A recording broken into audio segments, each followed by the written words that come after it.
¿Tú a qué categoría de artista perteneces? Cuando eras niña, dibujabas todo el tiempo y te decían, uy, uy, uy, qué bonitos dibujos. ¡Miren todos! ¡La señorita Granger lo hizo! ¿O fuiste de los que nunca se les dio natural y que por pasión y probablemente un poco de terquedad tuvieron que trabajar y trabajar y trabajar hasta que se les dio? Hola, soy Janfres, director de arte y concept artist y pertenezco a la segunda categoría. Yo dibujaba así. Pero mi invitada del día, la brillantísima Belén Ortega, artista de Marvel, ella sí pertenecía a la primera categoría. En esta entrevista apasionante nos explica su camino. Nos habla, por ejemplo, cómo, siendo una niña con predisposiciones, entrenaba todo el tiempo para mejorar su dibujo, cómo logró sus primeras publicaciones a los 15 años, como paso de manera bastante decepcionante por Bellas Artes y finalmente cómo logró tener un viaje a Japón que la fue educando mucho mejor y llegar a sus primeros encargos profesionales y hasta llegar hasta Marvel. Belén es la prueba viva de lo que digo todo el tiempo. La predisposición es algo, pero lo que realmente hace el artista o la artista es la actitud, es lo que hace el artista para mejorar, para entrenarse, para rebasarse, para salir de su zona de confort e ir a buscar sus propias oportunidades. No se pierdan esta plática que tuve con ella porque además a la par podrán ver el proceso de Belén que tuvo la simpatía de compartirnos. Antes de iniciar este increíble intercambio con Belén, les recuerdo que en escuelajanfres.com pueden aprender justamente todos estos fundamentos imprescindibles para cada artista. Pueden aprender desde perspectiva, diseño de personajes, color, composición, todo lo que necesitan. Si quieren cualquier información, denle clic en el link que está en la descripción. Al fin les dejo con la encantadora Belén y me retiro discretamente. Yo, por ejemplo, empecé dibujando manga y luego he ido tocando muchos palos. He hecho estilo japonés, que es manga, europeo, americano, trabajo para DC y Marvel. Entonces, como que últimamente la gente no me puede encasillar por eso. O sea, quizás podría ser ese el motivo, es decir, cómo trabajar en todos los mercados, que es lo que he hecho yo. He trabajado para Japón, para Estados Unidos, para Francia, para España. Y ahí donde creo que la gente es donde puede que le interese más porque, claro, el primer motivo por lo que te contactan es ¿y cómo hago para trabajar en Marvel? ¿Y cómo hago para trabajar para Francia? ¿Y cómo hago, sabes? Claro, no sabía que tenías una trayectoria un poco peculiar así y de estar brinque y brinque de un estilo a otro. Entonces, ¿crees que nos puedes hacer un pequeño resumen de dónde partió? Pero me interesa mucho a mí en particular, que soy autodidacta y que no he tenido un camino clásico tradicional, saber qué es lo que sucede antes que inicies profesionalmente.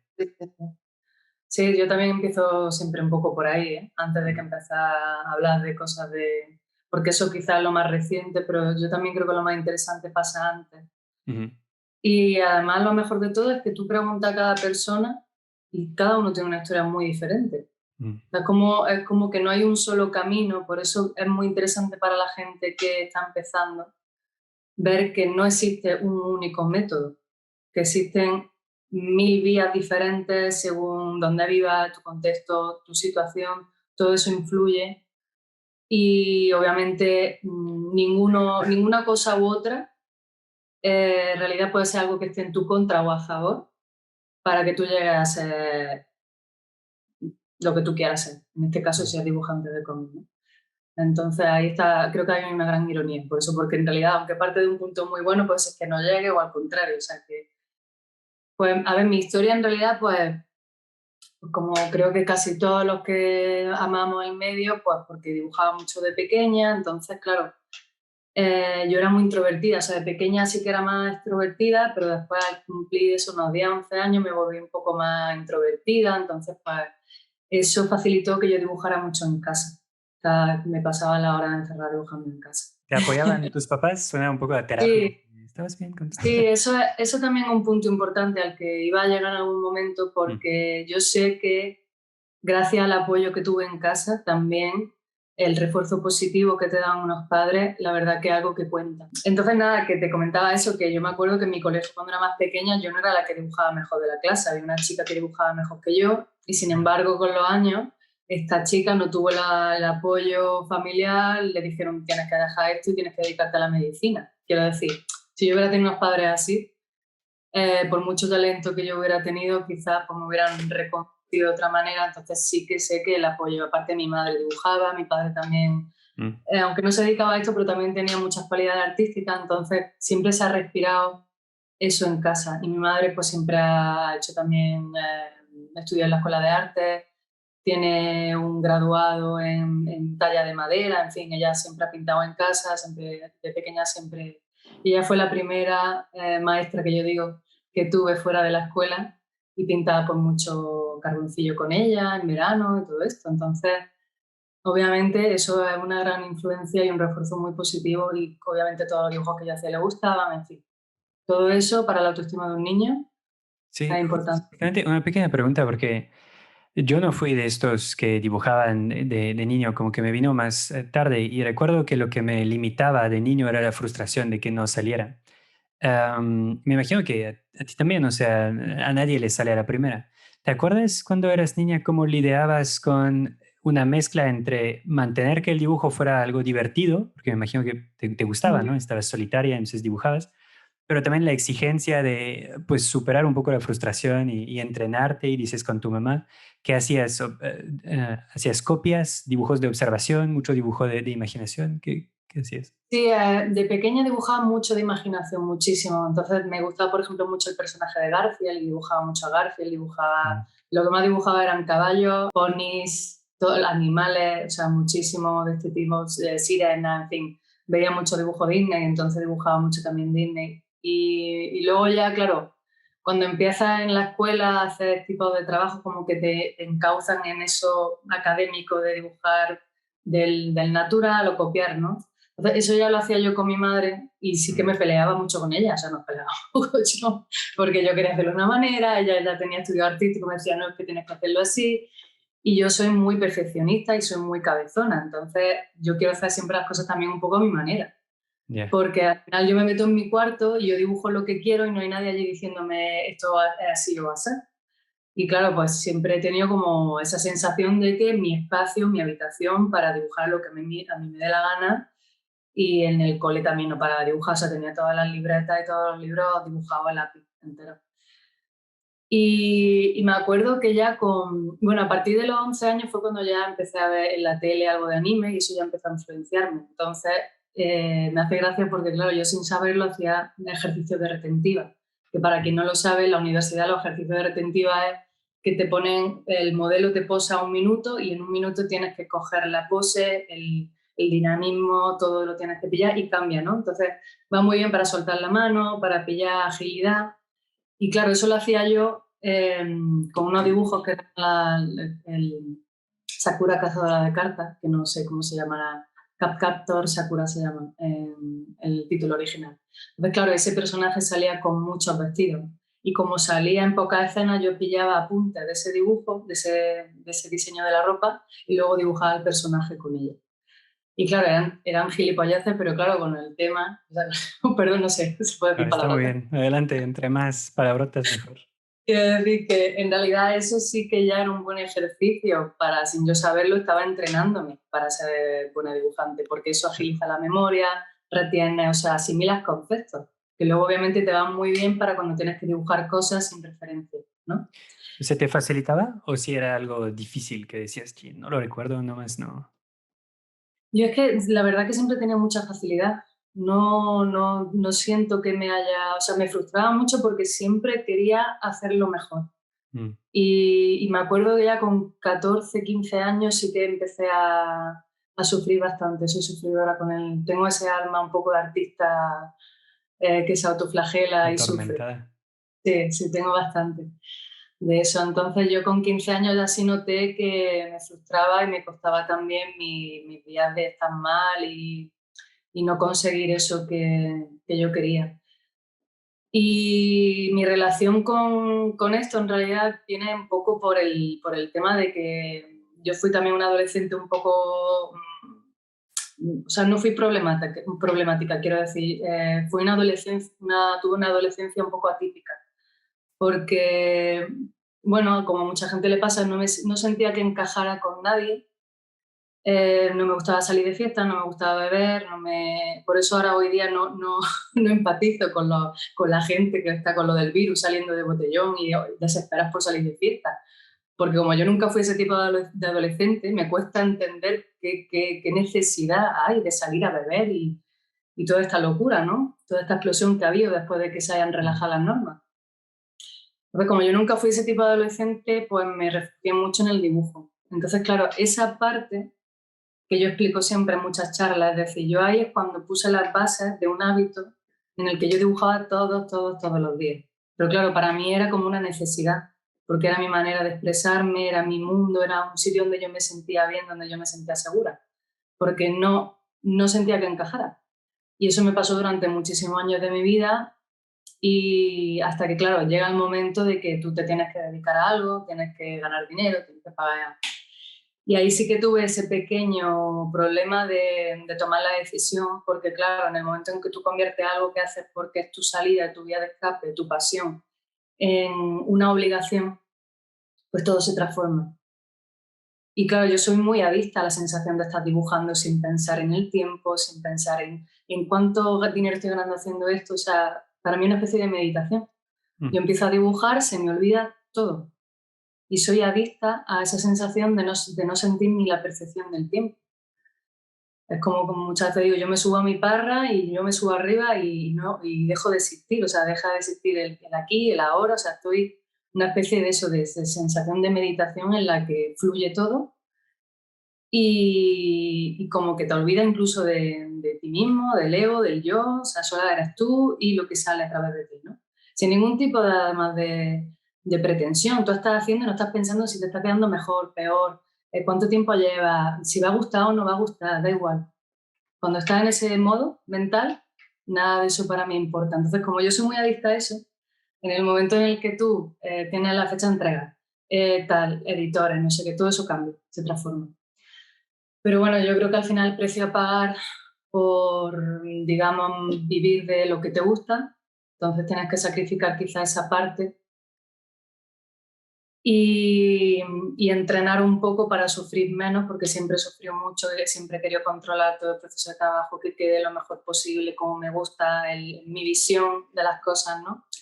Y al final te das cuenta de que no existe una única visión, existe la tuya, obviamente, pero bueno, si trabajas con coloristas, si trabajas con otro o hablas con otros dibujantes, el mismo guión que haces tú una página que crees que es la mejor solución, te lo hace otro y es otra y es totalmente válida. Entonces, es bueno no obsesionarte, aunque creo que cierta obsesión es positiva en el sentido de que te lleva a donde tú quieras ir. Siempre tienes que tener esa pequeña ambición, ¿no? Pero contigo mismo, en realidad, porque yo odio la competitividad, odio sentir que estoy compitiendo y ahora con el tema de los followers en internet y demás, que a mí me parece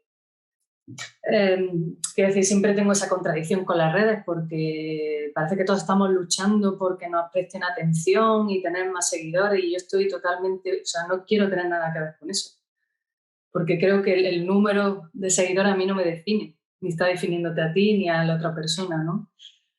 Es una cosa muy aleatoria, ya lo sabes, o sea, que tú tengas más seguidores o menos que la otra persona no quiere decir que tu trabajo o tu labor sea peor o mejor que la de la otra persona, ¿verdad? Bueno, en fin, ya empiezan otros temas que... Pero quiero regresar a este tema porque es uno de mis temas favoritos. Sí, ¿verdad? Sí, entonces, en tu camino, entonces pasas de una infancia donde te es uno natural por personalidad dibujar y dos, bastante accesible por el contexto, por tus papás que están aquí, incluso tu mamá que te está un poco empujando.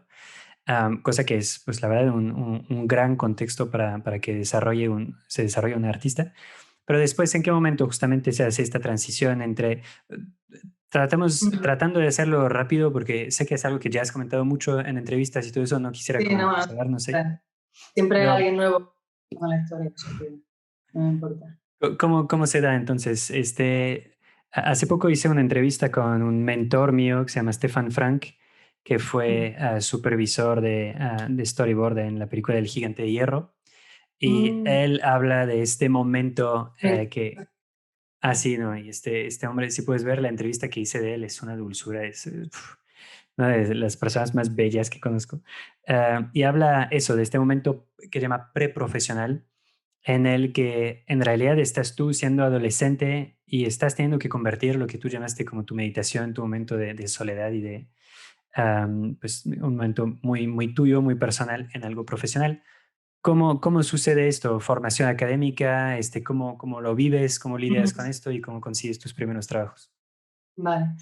Em, yo siempre tuve mi estudio académico artístico, aunque también quiero decir a la gente que me pregunta, que eso también es una pregunta muy recurrente, ¿qué estudiaste? ¿Qué libros? ¿Qué tal? O sea, lo más importante, como tú decías que también que era autodidacta, esa es la base, ser autodidacta, o sea, el trabajo que haces en casa. Porque ya te digo, yo empecé dibujando y luego, claro, como me gustaba tanto el manga y yo era una chica friki rara del cole porque el manga en mi época suena ya en plan abuela, pero es la verdad. Yo tengo 35 años, entonces, claro, los jóvenes o los chavales de ahora, aunque a veces también hablando con ellos me dicen que sigue un poco la cosa ahí un poco ¿Aislado? todavía, sí, un poquito sí, pero bueno, ya está En, mucho más normalizado que en mi época, en escuela de arte es como un 99% le va al manga, pero en escuela ¿verdad? tradicional me imagino que sí, es el Claro, entonces más... en mi caso yo era pues una chica friki que le gustaba el manga y no tenía dinero para comprarme los mangas, me lo prestaban amigos míos, entonces a raíz de que salieran revistas en mi época de manga anime, pues yo empecé a enviar mis dibujos, entonces claro, ahí también hubo un momento importante porque con 14 años o así empecé a mandar estas ilustraciones, eran fanart de las series que me gustaban de anime. Y claro, pues me la pusieron en portada de alguna revista. Vale. Y claro, me hacían secciones especiales que no se habían hecho. Entonces, claro, era como, jolín, como, qué guay, ¿no? Cómo está gustando mi trabajo. Y eso fue como otro empujón para seguir dibujando en casa. Me motivó mucho aquello también. Perdón, te interrumpo Sí, otra vez, pero esto me fascina porque siempre digo que parte de lo que hace un artista no solamente es el arte, sino una actitud. El que a los sí, 14 años tuvieras no solamente la voluntad de dibujar, pero también decir, oye, ¿qué tal si mando mi dibujo y todo esto? ¿Es algo sí. que te nacía de ti, era muy espontáneo tuyo, o ahí también tus papás te empujaban un poquito? ¿O cómo? No, mi padre no tenía ni idea de que este mundo existía. Ah, sí. Esto fue porque, claro, a raíz de amigas o demás, entonces de ir a los kioscos a buscar la revista, porque claro, necesitaba una fuente de la que beber porque solo era la televisión y no había internet. Es que yo Ujú. me he criado sin internet, no había ni Instagram ni nada de esto. Entonces, claro, los kioscos y las revistas que vendían de manga y anime era donde yo leía y claro, había secciones donde la gente enviaba pues sus dibujos y Mm. hacían secciones aparte. Entonces, a raíz de ahí, pues era como lo habitual. Creo que hoy día quizá ya no es algo que se haga simplemente porque el hecho de que la mayoría de estas revistas ya no existen, ¿no? Mm. Y porque está Internet y todo esto. Entonces, la mejor manera, digamos, de exponer tu trabajo hoy día quizás sería abrirte una cuenta de Instagram o de Facebook y colgar tus dibujos, pues antes era enviándola a esas revistas. Mm. Y sí, yo me acuerdo que era muy joven, pero no sé si yo recapacité mucho esto. O sea, fue algo que hice y también tenía una amiga que me dijo, envíalo y tal. Entonces, bueno, fue un poco así. Y luego también, como a mí me apasiona la animación, yo de hecho que me empecé queriendo ser animadora también. Entonces, con 15 años empecé a ir a cursos de animación de verano para universitarios. Entonces era de la más pequeñita de la clase. Y eso también fue un empuje grande porque, bueno, tuve la relación que tuve con mi profesor en aquella época, pues también sus palabras, todo lo que dijo alrededor de mi trabajo, pues claro, fue una gran motivación. Claro, porque yo era una niña muy joven, entonces me decía, claro, que te diga un tío al que admiras, bueno, era Antonio Zurera, el profesor, que en España, bueno, se le conoció porque llevó unas cuantas escuelas de animación, hizo algunas películas y tal, entonces Ya. para mí era un tío al que, claro, yo admiraba y pretendía llegar a algún momento a trabajar en algo parecido. Y me acuerdo que me dijo, hombre, es que si yo sin saber tu edad, yo veo tu trabajo y te haría una prueba para que empezaras a trabajar en mi estudio. Claro, pues yo, aquello fue guau. Claro que igual fue simplemente el elogio que le hace a una chiquilla que va con ilusión y claro, fueron mis padres a hablar con él, oye, ¿qué opinas? Esto lo hacen mucho los padres, ¿qué Mm. opinas de mi hija? Mira que le gusta dibujar y tal. Pero claro, son momentos muy clave en tu vida porque eso no se te olvida. Y eso es algo que luego es lo que te da combustible para seguir trabajando. Entonces, tuve también esas situaciones en las que tuve mucho refuerzo positivo en este sentido. Claro. Porque veía que tenía mi trabajo de aceptación en la revista, en los cursos y, y bueno, ya a raíz de empezar, bueno, hice bachillerato de arte también y ya con esa edad como que yo seguía dibujando, pero también me gustaba mucho la escultura. Entonces tuve una profesora también que me motivó muchísimo en la escultura y llegó un momento también que pensé que me hubiera gustado ser escultora. Claro, mi educación un poco renacentista, porque dibujaba, ilustraba, coloreaba, pintaba, esculpía. Y eso es algo que hoy día me duele no hacer porque no tengo tiempo. Pero yo dedicaría cada día de la semana a hacer algo diferente, ¿sabes? No solamente a dibujar cómics, pero bueno.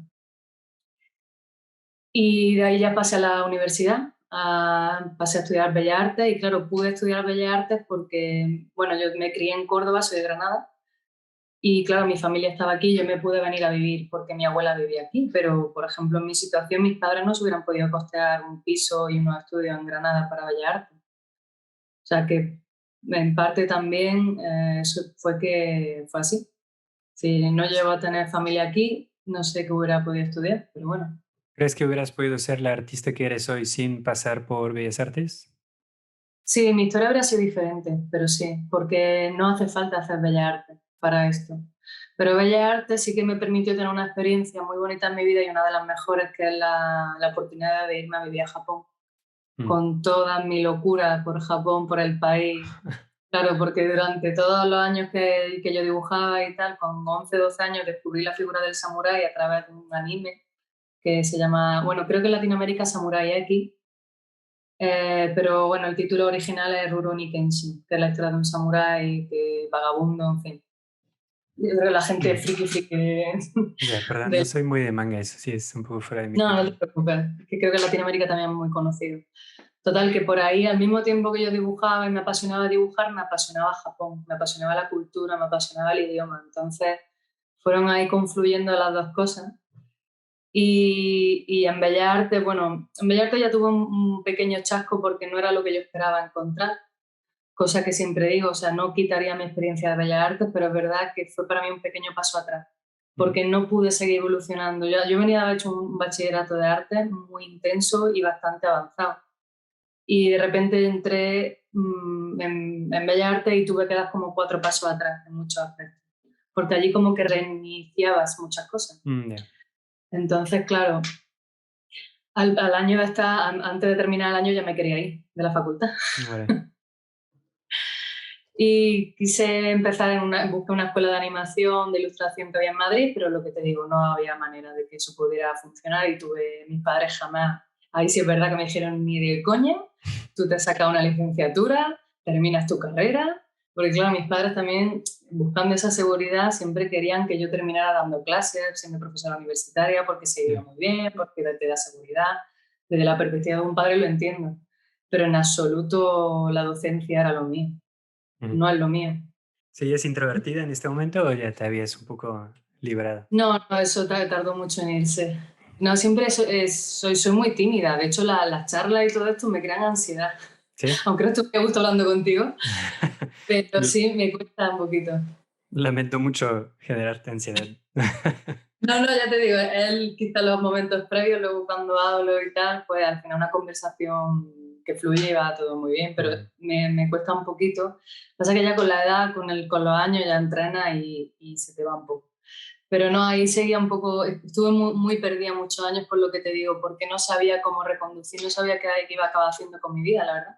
Estuve muy perdida porque me gustaba mucho dibujar, pero eh, retomando un poco la trayectoria, pues durante la época que estaba en Bellas Artes empecé a dibujar para fanzines, estuve yendo a salones, ahí estuve moviendo mi trabajo, o sea que eso también fue una fase importante, que Mm. yo desde los 17 años me iba a salones a trabajar en fanzines, a hacer todo, a estar presente y a partir de ahí, pues en ese micromundo se me empezó a conocer. Y ya en 2007 hice un primer capítulo de lo que sería mi primer trabajo. Y claro, mi primer trabajo es una obra manga que se titula Himawari y que va sobre el Japón feudal. Van Mm. sobre 2 hermanos. Entonces, una historia samurái, lo que te decía, me flipaba la historia japonesa, entonces Yo desde pequeñita, desde que conocí la figura del samurái, estaba muy obsesionada con hacer una historia sobre samurái. Y entonces, claro, el primer capítulo que se publicó, que en principio era en una revista, pues le dieron también un premio nacional, que es lo que te digo, otro refuerzo de decir, ostras, que ni he publicado el tomo y ya el primer capítulo, y es lo que te digo, son cosas que iban sucediendo al mismo tiempo y que a mí me iban reforzando esta sensación de tengo que seguir por aquí porque parece que va bien.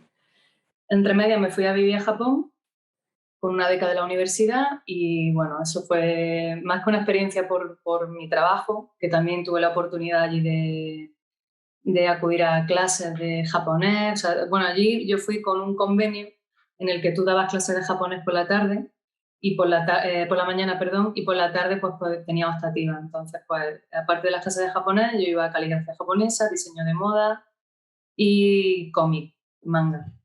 Entonces ahí también un profesor me dijo, ostras, tal, se te da muy bien, vamos a hablar con alguna revista que quiera publicar tu trabajo. Entonces, claro, lo que pasa es que allí el tema de Japón con la revista es algo muy complicado porque es muchísimo trabajo que tienes que sacar al mes y yo no tenía tiempo. Y si faltaba a la escuela, me retiraban la beca o iba a tener problemas con eso. Entonces, bueno, al final yo me quedé en Japón, la beca eran 5 meses, yo lo alargué un año y 3 meses y ya me tuve que volver por el tema de visa y porque tenía que terminar mi carrera también porque me fui un cuarto. Pero por ti te quedabas, ¿no? Ay, hombre. Cuando vas a Japón te das cuenta de que te faltaría una vida entera para realmente satisfacer la curiosidad o empaparte, obviamente a quien le guste, de todo. Porque te vas, 5 meses me parecían poco, llevaba el año, digo, me parece poco, alargué 3 meses, digo, es que esto no tiene fin. No tiene fin, digo, me tengo que volver en algún momento. Porque no habías visto todo lo que querías ver o porque todavía no entendías el japonés.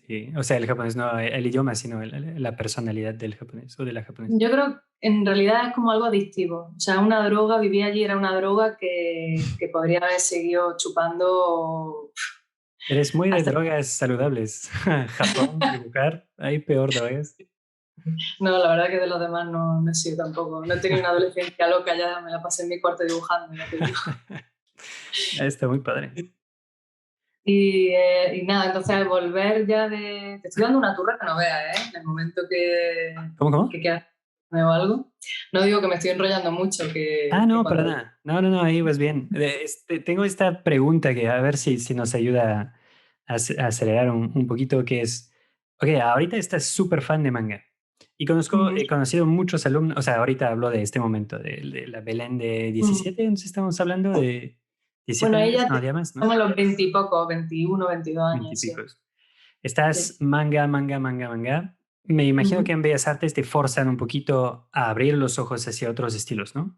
Pues eso, o sea, yo veo muchos alumnos que se cierran, les encanta el manga, probablemente por la misma pasión que tú tuviste, o no sé, porque pues, hay mucho, es muy atractivo el estilo manga en la narrativa principalmente y visualmente. Entonces, están manga, manga, manga y solo quieren dibujar manga. Y eso acaba creando pues los vicios que tienes cada vez que de todos modos solamente quieres observar algo o un arte a través de un solo canal. Y en Ujú. sí, el manga, dependiendo del mangaka, pero llega a usar bastantes atajos anatómicos y cosas que los alumnos toman muy literalmente diciendo así es como se dibuja, cuando pues evidentemente no ven como la técnica que realmente hay atrás. Entonces, ¿cómo le haces tú para salirte un poquito de esta adicción, entendiendo que sería saludable para ti abrir un poquito tu campo de investigación, ¿no? Sí. Bueno, como creo que por ir por separado, en la facultad en realidad el manga es el bicho más raro que pueda presentarse allí porque es algo totalmente ajeno a la que decimos a la que decimos que existe en Bellas Artes. Ujú. Y yo creo que es muy difícil. Bueno, a mí me costó mucho encajar. De hecho, como yo he dibujado, yo empecé con 18 años a la facultad y además iba por la tarde. La gente que iba por la tarde era gente más mayor todavía que yo. Yo era la Ujú. pequeña y la mayoría iban gente con 30 para arriba, ¿no? Entonces, claro, me decían, que dibujas manga y tal. Bueno, pues ya madurarás y ya harás cuadros de pintor, ¿no? Ese Ujú. concepto Sí. de que la mayor es en un lienzo y se hace con óleo y tal, ¿no? Ujú. Entonces son conceptos ahí que en realidad no casan, pero que al final yo lo que aprecio de esa experiencia es que aprende a dibujar del natural, aprende anatomía, aprende a guarrear con todas las pinturas, óleo, acrílico, acuarela. Y eso es muy bueno porque te pone en contacto con un montón de materiales que hoy día, para bien o para mal, la gente que empieza nueva empieza con una pantalla y un lápiz óptico. Y eso no tiene nada que ver con la realidad. Pero quizás estamos hablando de un mundo que está condenado a quedarse obsoleto, porque hoy día, cada día hay más software que imitan el tradicional, hay más avances que te lo ponen muy fácil para que no tengas que ensuciarte ni aprender a hacer una acuarela, ¿no? Ujú. Entonces eso quizás es un tema más de purismo, materiales y tal, pero que yo, sin embargo, es lo que más valoro, el haber aprendido un montón de... Y obviamente ahí no podía dibujar manga. Ujú. Ahí tenía que hacer un dibujo de natural, en fin. Claro, lo que tú dices es muy interesante porque, claro, el manga es una simplificación muy bestia de la realidad. Y claro, tú primero tienes que aprender a entender la realidad como un cuerpo humano para simplificarlo. Y claro, el manga es un atajo. Tú aprendes a hacer una cara grande y los ojos así. Y si solo sabes hacer eso, va a tener muchas limitaciones Mm. a la hora después de abordar otros temas. Entonces yo creo que esto, de cara a un futuro tuyo laboral, cuanto más versátil, cuanto más sepas dibujar, mejor para ti porque más oportunidades te pueden salir. Y precisamente en el manga no hay mucha oferta laboral o no hay realmente una manera consistente económica con la que vivir del manga. Entonces yo tras hacer, por ejemplo, mi primera obra manga, que fue muy duro, porque además yo la terminé, la compaginé con la universidad, tenía 10 asignaturas que terminar y además hice mi primer tomo, que te digo, de Himawari. ¿Este es el que ganó el premio? Sí, ganó el primer capítulo, que se publicó en una revista, y luego yo hice el tomo entero para una editorial, Ya, que se llama ¿qué se llama? ¿Cómo, perdón? Glenat. Ah, ya, sí, es como el Ujú. super gigante del manga, ¿no? Aquí todos son Glenn. Oye, ¿y eso era obra tuya? O sea, ¿tú lo habías escrito o estabas colaborando Sí, con ella? Wow. era una historia que tuve en mente desde que era pequeña y al final, bueno, pues claro, el tema es que bueno, no me importa decirlo, pero fue un año de trabajo por 3.000 euros. Eh, 3.000 euros es no sé cuánto, al cambio en cada país, no sé cuánto es, pero bueno, digamos que no es ni para vivir aquí en España 2 meses. O sea, un sueldo de dos mm, meses. ujú, Entonces, claro, yo cuando termine esto, con lo que le digo a la gente del manga, yo no voy a deciros dejar el manga o vaya a tener que vivir debajo de un puente. No, porque creo que cada uno puede encontrar su sistema y puede encontrar su camino. Porque hoy día, hace 10 años no tanto, pero hoy sí veo más demanda de manga. ujú. Hace 10 años el mercado americano no estaba tan abierto a dibujantes con estilo manga, ni el mercado europeo, ni en Japón, que no han empezado a publicar autores españoles. Eso no estaba pasando hace 10 años. Entonces yo por supervivencia y porque me gusta muchísimo, o sea, yo soy muy inquieta, necesito aprender y hacer cosas nuevas constantemente. Yo cuando veo a un dibujante que hace siempre lo mismo, o un ilustrador que hace siempre lo mismo, es que si le funciona y es como su sello de identidad, guay, pero a mí me aburriría muchísimo repetir lo mismo constantemente, ¿no? Y a partir de que yo terminara la carrera, hice este primer trabajo, fue muy duro, no lo tenía muy claro si quería seguir haciendo cómics, pues se me presentó una oportunidad para hacer una adaptación de una película americana en TVO. Querían hacer la continuación, era un rollo serie B y tal, entonces bueno, pues ahí cambié el rollo totalmente. La peli se llama Bitch Slap. Era una peli, bueno, a quien sea que le apetezca ver, que ponga Bitch Slap en YouTube y que vea el Ujú. tráiler y un poco. Bueno, era una idea bastante loca y yo me sumé al carro. Lo que pasa es que eso al final no acabó saliendo. ¿Hiciste concept para ellos o animaste o no acabé entendiendo qué No, es? era hacer la secuela en cómic de una película. Ah, ya, perdón. Querían Ok. hacer la continuación. Ya. Eh, eh, bueno, y ahí fue ya cuando me salí del manga. Ujú. En 2012-2013 ya salí del manga y empecé a probar varias cosas. ¿Fue complejo a nivel artístico dar esta vuelta? Salirte de tu Sí, zona de confort,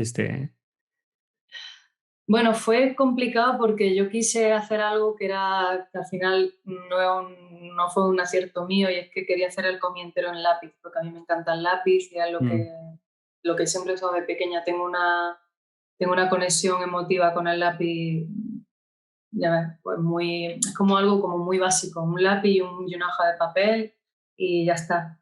Ese era mi mundo antes.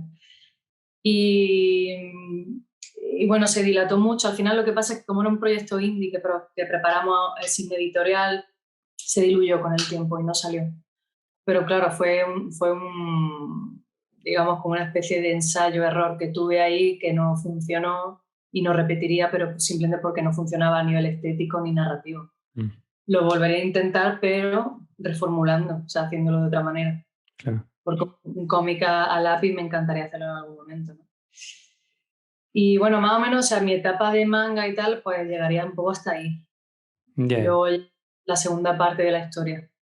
Contándolo rápido, lo que pasó fue que empecé a dibujar más BD, bande Ujú, dessinée, para la ujú, gente que... Bueno, el bande dessinée es como se denomina al cómic hecho en Europa y Francia, ¿no? En Bélgica. ujú.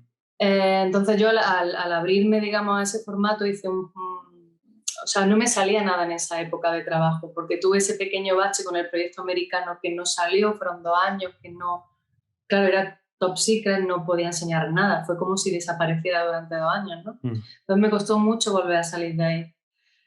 Hice una obra propia a la desesperada para volver a sacar algo que se llamaba Pájaro Indiano.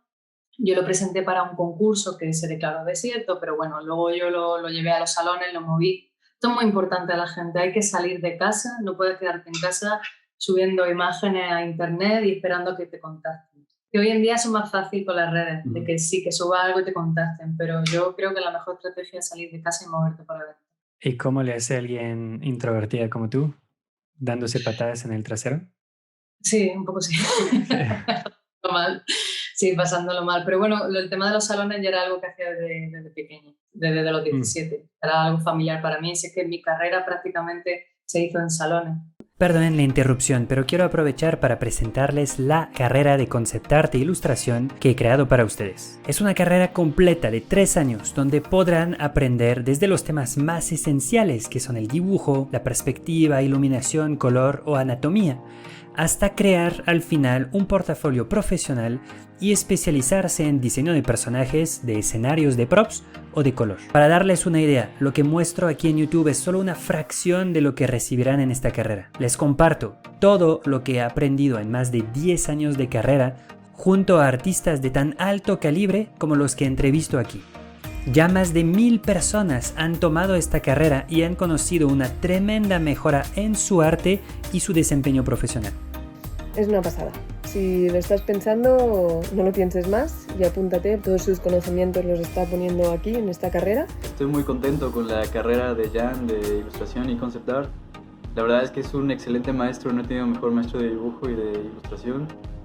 Y lo mejor es que puedo avanzar a mi ritmo. Una persona súper motivada, le encanta lo que hace, pero además es muy bueno explicando, sabe de lo que habla y lo transmite estupendamente. En este último año y medio es en el año en el que más aprendí y más crecí como artista. Espero que te apuntes y te animes a aprender un montón con Jan y todos nosotros.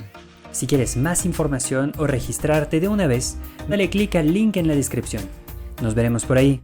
Son el tipo de cosas que nunca se dicen cuando vas a un festival, a un salón y vas, bueno, ahorita me imagino que es diferente y tienes mucho material que vender, que promover, has de tener tu booth o algo así. Desde que tienes Exacto. 17 años, ¿ya comprabas o rentabas un booth o ibas nada más para ver, para platicar? En este caso, ¿cómo lo haces? O sea, tienes tu trabajo y hola, hola, soy Belén. Claro. Sí, ¿Cómo, va con cómo lo una haces? pareja. Exactamente. No, Contrátenme. fue a partir de los 15, 16 años creo que ya existía internet. Ujú. Y, y claro, es lo que te decía, no tenía alrededor, no tenía gente con la que hablar, había muy poquita gente, entonces yo empecé a publicar, a enviar, o sea, a poner mi trabajo en Ujú. foros de anime, de manga, entonces ahí a través de internet conectaba con la gente y me conecté con un grupete de dibujantes que le gustaba lo mismo que yo en Barcelona y con ellos montamos el fanzine, montamos los stands, entonces ya éramos un grupo Cool. de chavales. Claro, al final no era yo sola, era que a través de publicar mi trabajo, mover mi trabajo en foros, conocía a gente que le gustaba lo mismo que a ti, entonces de ahí ya surgía la amistad y ya, lo que te digo, la conexión con gente que le gustara lo mismo que a ti, que es lo que yo no tenía. Súper bien. Exacto, entonces hoy día es mucho más fácil esto. Ujú. Antes te tenías que buscar foros y publicar ahí tu trabajo y hablar y todo era... Aparte estaba guay porque eran foros muy serios en los que tú publicabas una ilustración y la gente te desgranaba, te decía la perspectiva y tal. Y ahora he publicado una foto en Instagram y es súper cool, Asun, tú eres la mejor. Ajá. Y ya está, no hay ningún tipo de Sí. reflexión, de análisis, ¿no? Y en esos foros, pues, por ejemplo, bueno, DeviantArt también, DeviantArt, Ujú. que aún Has- sigue. Perdón que sigo con los festivales, porque sé que a mí es algo que me cuesta mucho. A nivel local, como lo dices, bueno, puedes llegar a tener tu pequeña red de conocidos, pero cuando vas, por ejemplo, en festivales en Estados Unidos, como me ha tocado ir a la CTN, y yo también soy bastante introvertido, me cuesta mucho el primer contacto y acercarme a la gente, soy muy torpe para eso. Entonces, no sé, cuando me tenso hago chistes malos, más malos que cuando no estoy tenso. Como Chandler de Friends. Exactamente, sí, sí, ahí me tropezo enfrente de ellos, es terrible porque no ayuda para nada. Entonces es muy difícil y me pregunto si tú has estado en la misma situación, porque sí estaba esta situación local donde podías ir con tu grupo, con el fanzine, cosa muy padre que habías desarrollado, pero a veces te has encontrado ahí donde pues no conoces a nadie y te las tienes que ingeniar para ser visible, para hacer contactos, porque además muchos tienen un poco este complejo de lo que he escuchado y yo lo he llegado a tener también de que pues, ¿qué haces? Como que te acercas a profesionales, pero es un poco con la sensación de, el síndrome del impostor, ¿no? De que te acercas y dices, bueno, pues en realidad, ¿por qué me va a hablar a mí? O porque o suena un poco interesado porque me acerco a él. O sea, en la mente de un Ya, introvertido pasan muchas ya, cosas así. Y sé ya. que, la verdad, por ser artistas, la mayor parte de nosotros y nosotras somos introvertidos, ¿no? Claro, son cosas que, digamos, yo siempre digo que me muevo mucho por instinto. Ujú. Yo me intento escuchar un poco lo que siento o lo que me dice el estómago. Y de momento creo que es un buen consejero cuando lo tiene. Hay gente que se pone a escuchar y no le sale, ¿no? Pero poniéndonos un poco así más cuando sientes que tienes esa profundidad o que tienes quizá ese doble yo, ese subconsciente. Entonces yo durante toda mi vida me guía un poco por eso. O sea, no era algo muy reflexionado, era como que voy a tirar por aquí porque algo me dice que tire por aquí, ¿no? El tema es que yo a los eventos a los que iba ni siquiera eran de mi ciudad, yo tenía que irme a Barcelona, Mm. que bueno, Granada está en el sur, bueno, vivía en Córdoba en esa época, Córdoba está en el sur y Barcelona está en el norte.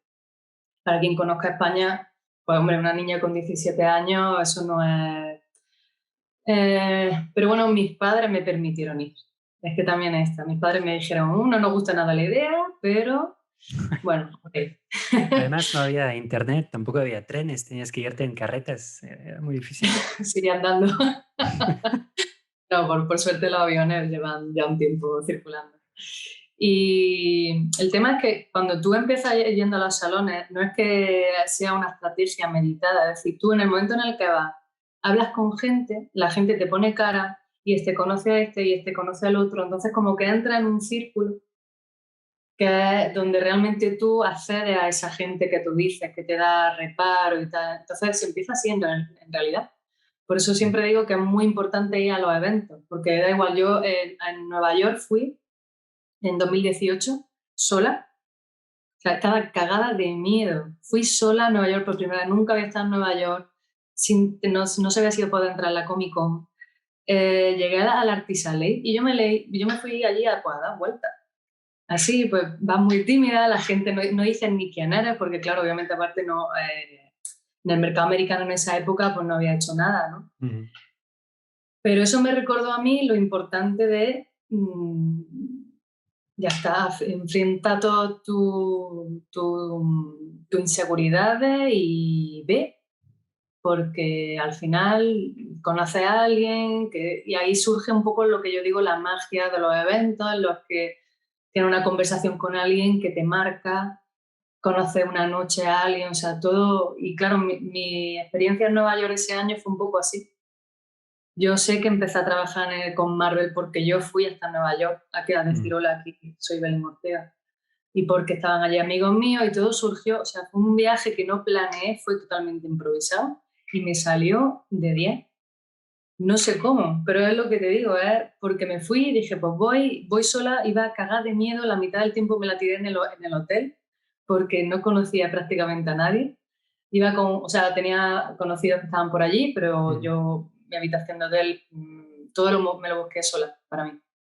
Y la mayor parte del tiempo pues estaba sola, pero estaba bien, porque yo con la soledad me llevo muy bien y soy muy solitaria, o sea que quiero decir que no hay que tener un poco de valor quizá para dar esos pasos. Y no sé si he respondido a tu pregunta, pero creo que básicamente es personarse, es ir a los sitios. Sí. Me imagino que ha de ser un poco frustrante para alguien que no tiene tu confianza o que justamente le cuesta escuchar pues basta con ir y escuchar tu instinto, pero es tu respuesta, o sea, a ti te ha funcionado y en mi experiencia es lo mismo, o sea, al final de cuentas, ya ves, es igual que los bebés, ¿no? Hay que dejar que se caigan porque en realidad su cuerpo sabe caerse mucho mejor de lo que pensarías, ¿no? Y creo que somos así también, tenemos mucho miedo a las situaciones hipotéticas que nos imaginamos Y al rechazo también. y al rechazo y Vas con... Yo de hecho tengo una anécdota que va un poco así. Cuando hice lo del trabajo para Estados Unidos, esa novela gráfica que iba a seguir la continuación de la película, yo tenía un conocido que estaba trabajando en DreamWorks. Y yo me preparé mi portfolio para cuando yo llegara a DreamWorks enseñarle mi trabajo. Pues cuando llegué vi tal despliegue de arte, de gente tan buena, que yo hice así y no fui capaz de enseñar mi portfolio. Yeah. ¿Entiendes? Entonces Oh, sí, ahí es donde, exacto, o sea, quiero decir, todos vivimos situaciones en las que te sobrepasa porque te ves muy pequeño. Y claro, me da vergüenza. Después de pasar por los diferentes stands de los trabajadores y de ver aquellos dibujos, y yo miraba lo mío y dije, claro, ¿qué hubiera pasado si yo hubiera enseñado aquello? Pues seguramente nada, no me habían llamado. Sí, Pero a mí en esa situación me venció el miedo. sí, aunque tal vez tuviste razón, he escuchado historias de que han matado gente ahí por ser mal dibujante. Son muy agresivos. Sí. No, pero sí, muchas veces nos imaginamos eso, ¿no? Que todos nos van a ver así con... Además, lo muy padre de esta industria, no conozco muy bien la del cómic, pero la de la animación, es que al ser un trabajo tan colectivo, la verdad es gente súper amigable, es gente muy abierta a enseñar, a darte tips y todo eso, entonces seguramente te hubiera ido muy bien, sin duda. Sí, pero es que además eran gente, es lo que te digo, era un despliegue de creatividad, Sí. de imaginación. La creme de la creme estaba allí. Sí. Al final de cuentas dices que dibujas para ti y tu zona de comodidad y de tranquilidad es cuando estás sola dibujando para ti y al final de cuentas el enseñarlo no te importa mucho y menos todavía la popularidad en redes sociales o cualquier cosa. Entonces, en lo absoluto podrías ser este tipo de artistas que lo haría exclusivamente para sí mismo, ¿no? Sí misma. Pero cuando llegas enfrente de profesionales tan capaces, ahí sí más bien es como un chin, lo que hago no es suficiente. Entonces, tengo un punto. Puede parecer un poco borroso lo que estoy diciendo, pero tengo un punto. Estoy viendo, sí. ¿Sí? A lo que voy es que has logrado encontrar en los momentos de dibujo un momento casi meditativo que tú misma describes como pues en realidad ni está pasando, o sea, no veo el tiempo pasar, no. Y parece ser me voy a poner medio metafísico, pero parece ser que encuentras cierta paz, cierta satisfacción en este estado, ¿no? Cosa que es de envidiar, porque la verdad, pues todos aspiramos a esto, ¿no? Sin embargo, dices al mismo tiempo que eres súper perfeccionista. Y yo creo que el perfeccionismo es como es de alguna forma haber interiorizado la mirada de los demás, ¿no? Es como si en realidad no necesitas que los demás te digan que está mal para que tú digas, pues en realidad tengo mi perfeccionismo, me hace comparar todo el tiempo lo mejor que he visto con lo que yo soy capaz de producir, ¿no? Entonces son como diferentes ideas, pero la finalidad es cómo lidias cuando estás en estos momentos de dibujo y de que fluye, me imagino que es lo que llaman estar en la zona y todo esto. ¿Cómo lidias con este perfeccionismo? Porque el perfeccionismo, lo quieras o no, por más que fluya, o tal vez tú lo llevas de otra forma, pero en algún momento va a llegar a chingar, así como dicen en México, va a llegar a chingar y con el latigazo decirte, "Ps, eso la verdad no está increíble, no es lo suficiente creativo, no sé qué, no sé qué". Sí. ¿Te llega a sacar de tu momento meditativo estos pensamientos o logras lidiar muy bien con esto o eres muy suave contigo misma o cómo lo haces? Ujú. No, es muy interesante esto que dices, porque son cosas que no se suelen hablar mucho de los procesos, también porque cada uno eh, digamos, lo vive de una manera diferente y Ujú, para mí es así y para otra persona no tiene nada que ver, ¿no? Entonces, en mi caso es algo que fluctúa, es decir, durante mi proceso de trabajo no es siempre un estado único, mm, sino que voy y vengo, ¿no? Entonces, yo me siento así cuando no estoy pensando estoy solamente disfrutando lo que estoy haciendo con el trazo, la tinta, mm, lo que sea que esté haciendo.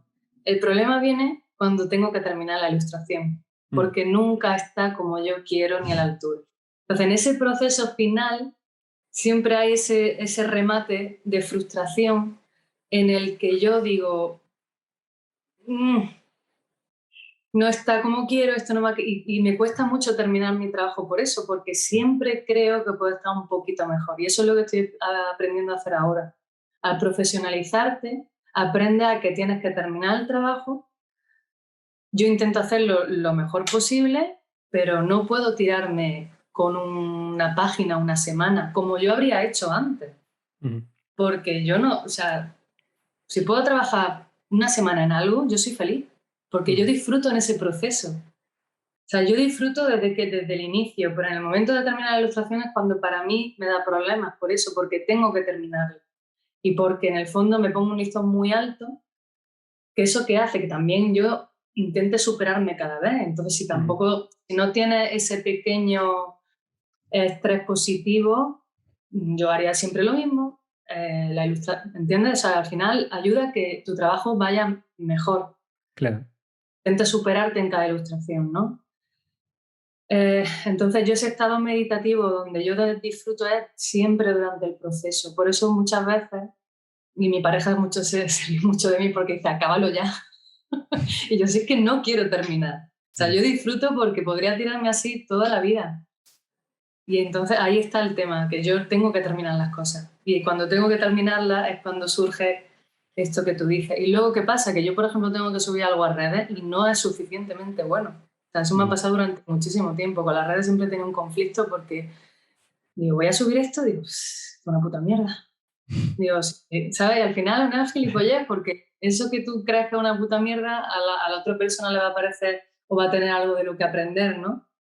Pero por lo que te digo, porque me pongo una exigencia muy grande, no durante el proceso, sino a la hora ya, cuando estoy viendo el global y no me ha quedado como yo quería, o sea, he disfrutado haciendo esta parte de aquí, he disfrutado como una loca, pero luego lo ves en el completo mm. y es cuando después no he llegado a donde quería.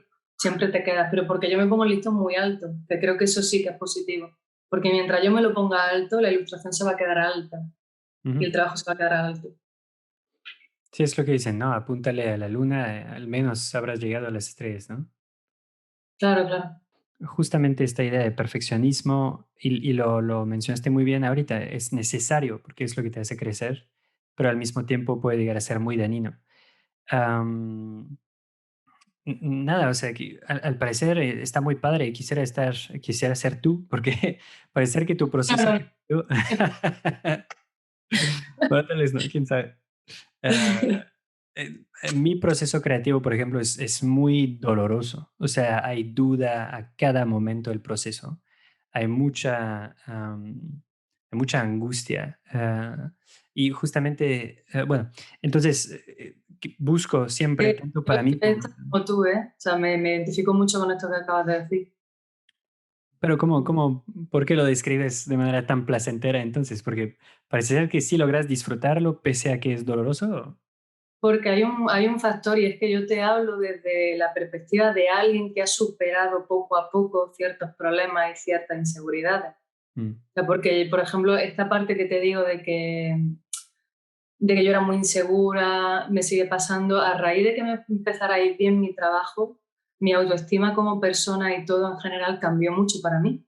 mm, Adquirí una confianza y yo siempre lo digo, cuando subes esa pequeña montaña y ves lo que tienes hecho y la siguiente y la siguiente y la siguiente, o sea, son, que no sé cómo explicarlo, son como barreras mentales en tu cabeza. Esto que también lo aprendí mucho en Japón. O sea, te da una dimensión y una perspectiva muy grande.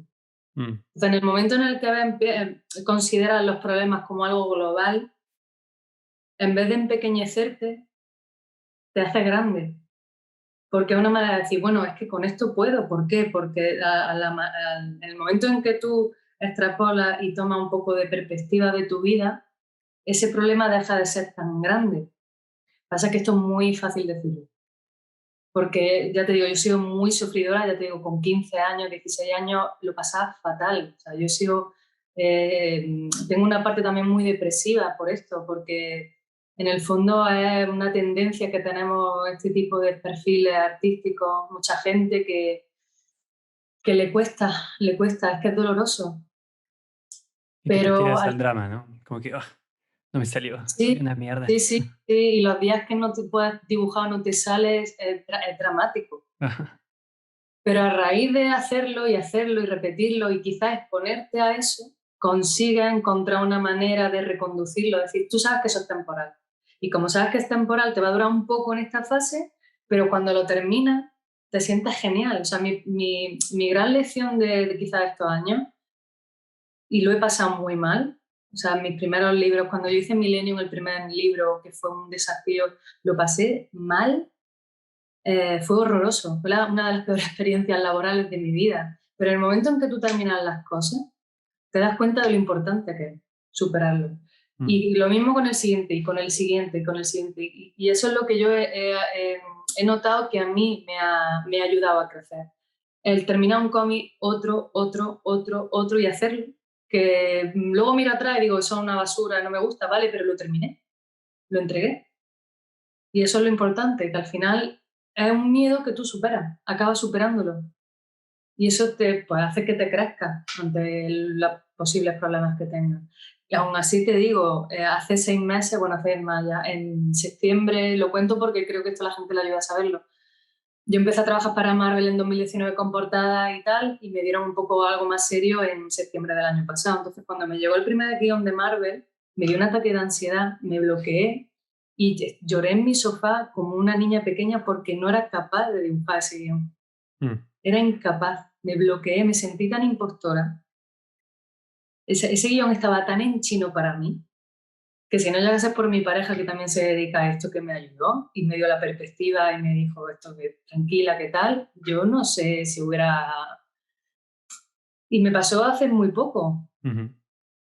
Pero ¿qué pasa? Que lo hice y ya está. Y hice el siguiente, y después hice el siguiente, pero me pasó. O sea, quiero decir, eso es algo muy reciente.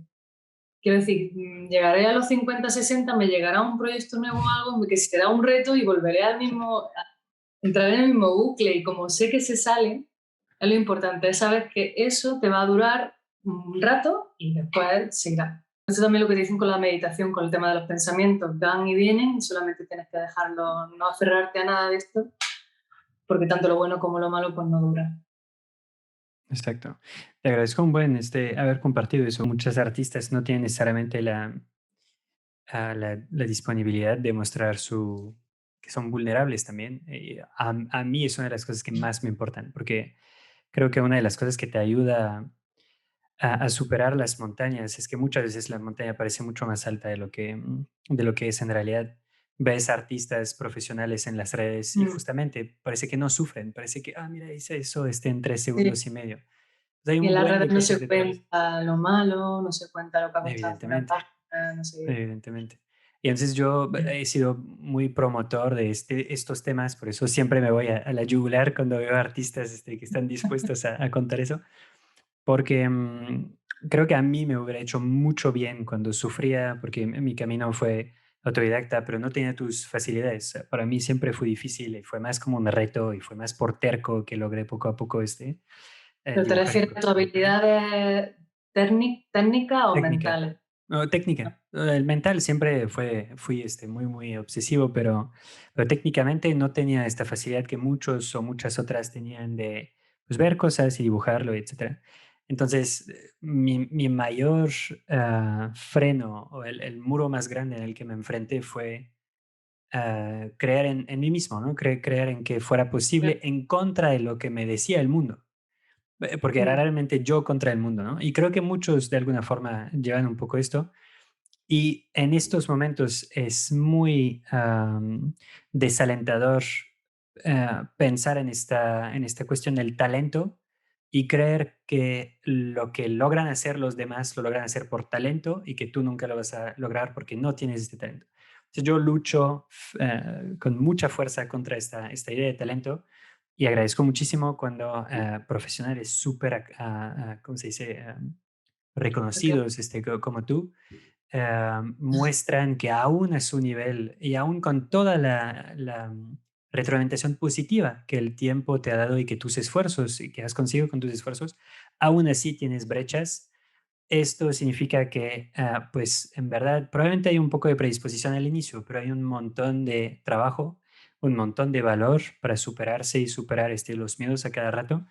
Y cualquier alumno en realidad tiene en sí el potencial para lograrlo, ¿no? Esta idea creo que es muy liberadora en la mente de un alumno de cualquier artista, ¿no? Y creo que es una de las claves que ayuda a crecer a cualquier nivel o momento, porque de todos los artistas, todas las artistas que he entrevistado, todos tienen esto. Y he entrevistado a gente como tú, súper brillante, súper reconocida. También a varios, a Patricio Beteo, que están, el que comentábamos, es tanto su leyenda que el tipo es representante de National Geographic de México, porque es como un ícono del país. Gente como Pierre-Olivier Vincent, quien es el production designer de Cómo entrenar a tu dragón 1, 2 y 3. O sea, hablas de la crema, él es como la crema de la crema de la crema. Es igual que tú, es igual que yo. Tiene momentos donde duda un montón, tiene momentos donde se quiere tirar al piso y cree que no lo va a lograr. Se siente bien escuchar que todos están Que sufriendo. quien te diga lo contrario, yo creo que es porque tiene quizá algún problema asimilando su vulnerabilidad. Ujú. Porque no conozco a nadie que no sea humano. Entonces, creo que es que son muchos factores. Entonces, a mí, por ejemplo, lo que hablaba del talento, yo sé que algo a favor que he tenido en mi vida, por suerte, porque nació con ello, es una predisposición al dibujo. Ujú. Pero ¿qué pasa? Que yo he dibujado toda mi vida.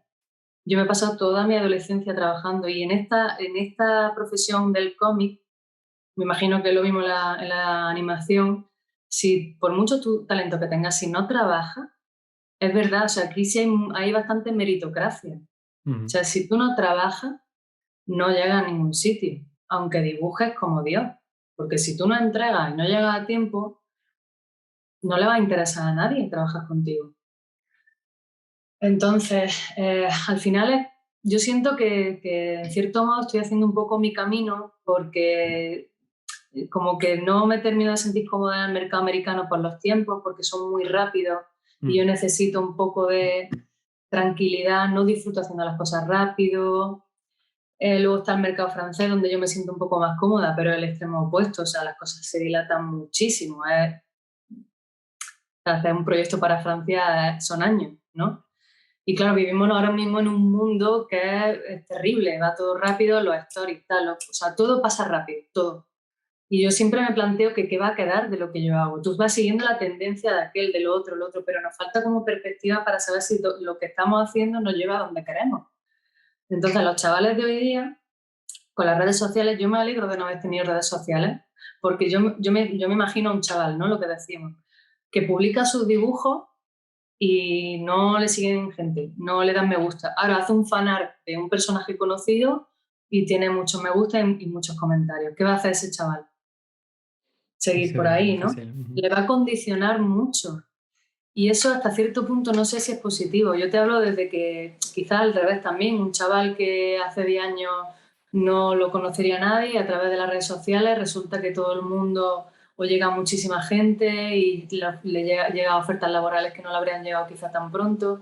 O sea, tiene esas dos caras de la moneda, pero a mí en parte me da miedo porque estamos muy a merced de las tendencias, de la moda, de que a la gente le guste, de que yo lo he notado, por ejemplo, haciendo trabajos para DC, desde que trabajo para DC y hago cosas para Estados Unidos, pues me sigue mucha más gente, me come. Es como un caramelo muy goloso, pero mi principal motivo no es dibujar superhéroes. Pero oye, pues te da un foco guay, la gente te escribe, muchos seguidores, pero eso es al final como un caramelo envenenado para mí, porque a mí mm, pues me está dando a conocer esas mieles de, digamos, de cierto éxito, porque tal, pero yo no estoy o sea, mi motivación no reside en eso. Y yo entiendo que para mí, que tengo ya cierta madurez, pues lo reflexiono, pero para un chaval de joven que empieza, tiene que ser muy frustrante subir trabajo suyo personal, necesita un recorrido, necesita esto, necesita encontrarse, necesita también desarrollar algo personal, no hacer lo que todo el mundo hace. Eso también pasa mucho en el mercado americano, que Ujú. todos parece que acabamos dibujando lo mismo, ¿no? El mismo colorista, en fin. Creo que es un proceso que bueno, creo que influye, la verdad. Creo que influye a mucha gente porque veo mucha frustración a gente que empieza y cómo hago, y cómo hago, y cómo llego a más gente, y cómo hago para que la gente me siga.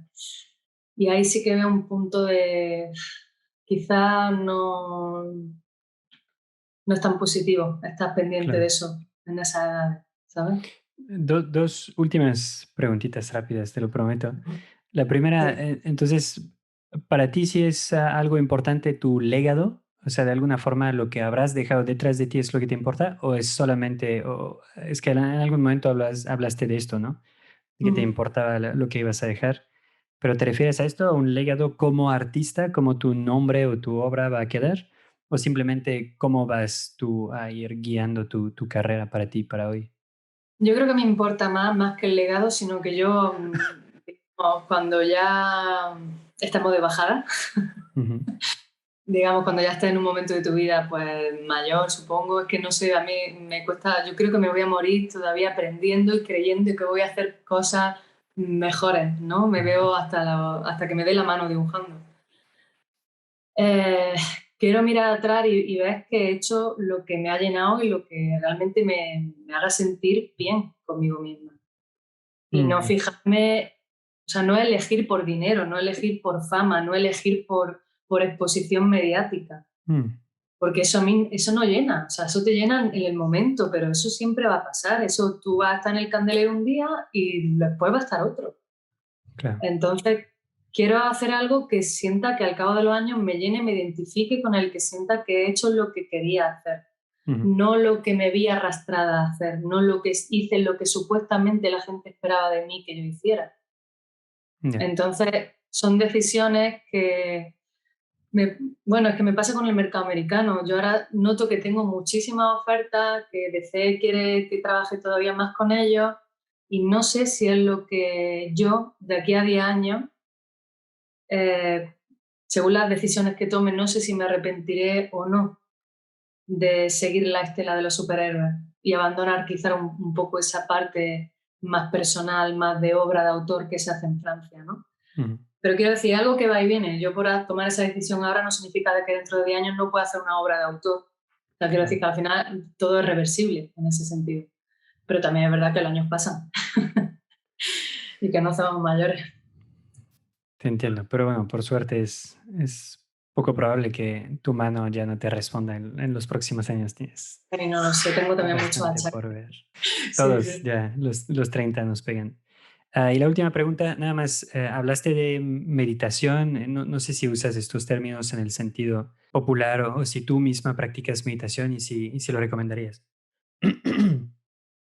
Sí, lo que pasa es que es verdad que la tengo un poco dejada de lado, pero es que, claro, la meditación, yo entiendo que no a todo el mundo le puede llamar la atención porque parece que sea algo que tienes que estar muy predispuesto a ello.